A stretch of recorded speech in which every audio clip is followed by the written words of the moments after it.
চকুটকু ফুলি একদম কিবা হৈ আছে, বেয়া নাপাব। ৰাতি বেছি খোৱা নহ'ল, আমাৰ গাড়ীত অলপ প্ৰব্লেম হৈ গ'ল ৰাস্তাত। আৰু এতিয়া বৰ্তমান আমি আছোঁ হৰিদ্বাৰত, আৰু ইয়াৰ পৰা আমি গংগা স্নান কৰিব যাম। আৰু এই ৰাতিপুৱাৰ গাখীৰ চাহ কাপে মোক গোটেই দিনটো চাৰ্জ কৰি ৰাখিব। ৰাতিপুৱা টোপনিৰ পৰা উঠিলেই বেটাৰী লওঁ, আৰু এই চাহ কাপে মোক গোটেই দিনটো থনথনীয়া কৰি ৰাখিব। ৰাইজ গংগা স্নান কৰিব আহি গ'লোঁ। কি ধুনীয়া এটা সুন্দৰ পৰিৱেশ। ওপৰৰ পৰা বৰষুণ আহি আছে, কিনকিনীয়াকৈ বৰষুণ আহি আছে, ধুনীয়া। এই পৰিৱেশটো আপোনালোকে এবাৰ চাওক।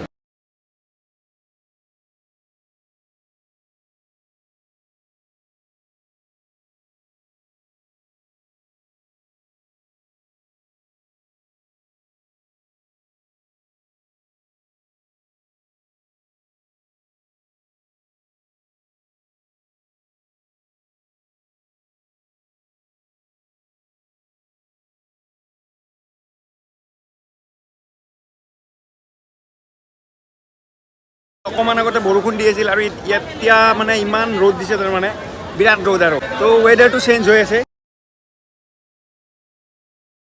গংগাত ধুনীয়াকৈ গা পা ধুই আমি আহি পাই গ'লোঁ আমাৰ হোটেল ৰুম। আৰু ফাইনেলি আজি আমি গৈ আছোঁ কেদাৰনাথ মন্দিৰলৈ। কেদাৰনাথ মন্দিৰৰ পৰা আহিব ধুনীয়া ধুনীয়া ভিডিঅ'। আজিলৈ ভিডিঅ'টো ইমানেই। Bye bye.